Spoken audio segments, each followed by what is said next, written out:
弟兄姊妹平安，今天是2021年的12月13号。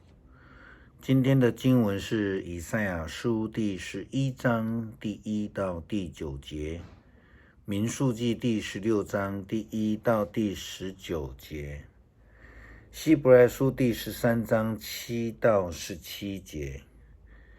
今天要跟大家分享的主题是遵行或是背叛。爱与真理如何拿捏其间的分寸呢？一般来说，台湾人被认为守法的精神不足。我们就用这个交通法规来看好了。在路上时常看到机车骑士穿梭在路中央，似乎是没有交通法规一般。其实不止机车的骑士，就连汽车，无论是大车小车，都有可能常常被看到好像这个没有速限啊，不用方向灯啊，或是说非常狠的这种切入法啊，特别是在高速公路有这样的经验，遇到运菜车跟在后面的时候，你就会觉得好像他的车头已经粘到你车子的后面了。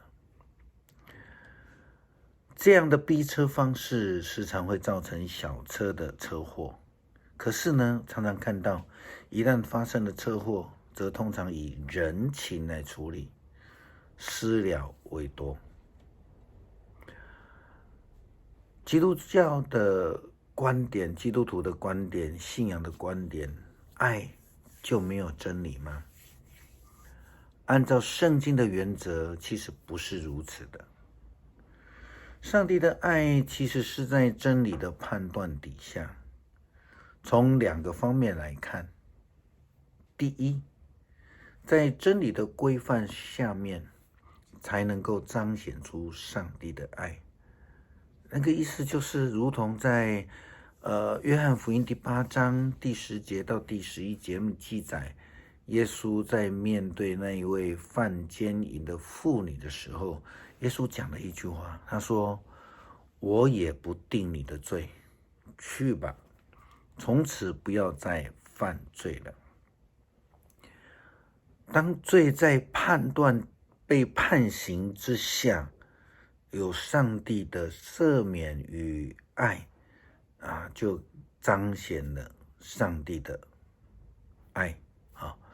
那从第二个角度来看，上帝的爱跟赦免的目的，就是为了要带领我们回到真理的规范之下。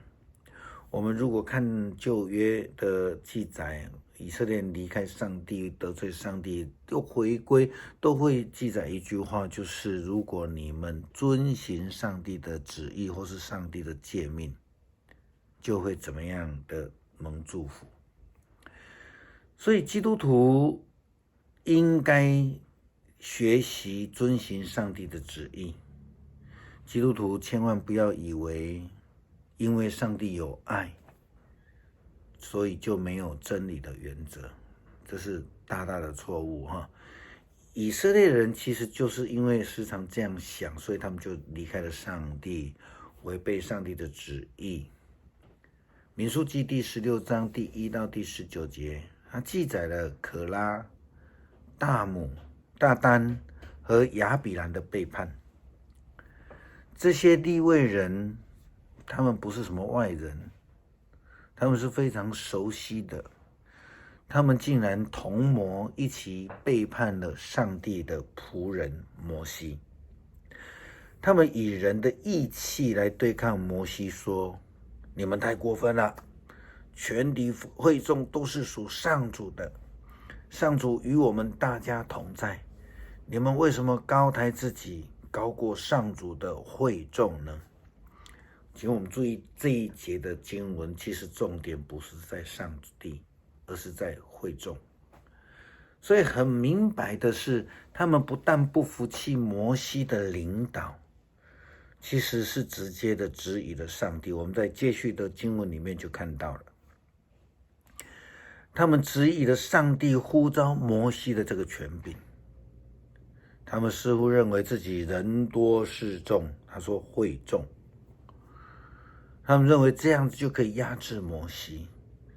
但是摩西这样来提醒警告他们，你们这些利未人啊，听着，以色列的上帝把你们从其余的会众中分别出来，使你们能够接近他，在上主的圣幕工作，并且牧养和服务会众。你们认为是小事吗？他赐给你们和其他的利未人这份光荣。你们还想得祭司的职位吗？你们埋怨亚伦，其实你们和你们的同党是在背叛上主。他们以为自己是上帝的仆人，他们用会众想要来扳倒摩西跟亚伦。他们上帝所呼召的，所以他们就认为对摩西的领导不服气，他们是这样认为了哈。但是事实上，他们违背的是上帝。希伯来书第13章今天的经文这样说到：你们要纪念从前带领你们、向你们传上帝信息的人，回想他们生前怎么样的生活，怎样死，要效法他们的信心。希伯来书借此提到了耶稣基督的救恩，并且又说到，不可忘记行善和帮助别人，因为这样的祭物是上帝所喜欢的。要服从带领你们的人，听他们的话，他们常常看顾你们的灵魂，因为他们将来要向上帝交账。你们听从他们，他们就会高高兴兴的工作，否则他们就会灰心。这对你们又有什么益处呢？我们从这一些经文里面看到，服从、顺服，特别是当上帝的旨意跟我们的想法、跟我们的喜好不同的时候，这个时候顺服、遵行诫命就会变得很困难，但是同时也非常重要，它是一个非常重要的信仰的功课。因为救恩是来自耶稣基督，那一位永远不改变应许的上帝。经文这样说，耶稣基督昨天、今天直到永远都是一样，因此基督徒也应当尽力以不变的觉志来遵行上帝的旨意和诫命，以顺服的生命证明我们是属于上帝的。我们继续要来一起阅读以赛亚书第11章1到9节。从耶西的残干上要抽出嫩芽，有一位新王要从他的后代兴起，上主的灵要降在他身上，赐给他智慧、聪明，赐给他谋略和能力，赐给他知识和敬畏上主的心。敬畏上主是他的喜乐，他不凭着外貌审判，他不靠风闻断案，他要以公道维护穷人，他要保护孤苦无助者的权益，他要下令惩罚罪人，他要处死邪恶的人，他要以正义治理，他要以信实施政。豺狼和绵羊将和平相处，豹子和小羊一起躺卧，小牛和幼狮一起吃奶，小孩子将看管他们。母牛和母熊一起吃喝，小牛和小熊一起躺卧。狮子要像牛一样吃草，吃奶的婴儿要在毒蛇的洞口玩耍。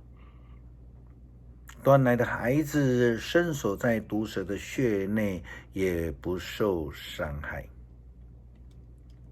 在锡安，上帝的圣山，没有伤害，也没有邪恶，正如海洋充满了水，大地充满对上主的认识。我们一起来祷告。爱我们的天父，恳求你保守全世界早日脱离武汉肺炎以及变异种病毒的攻击。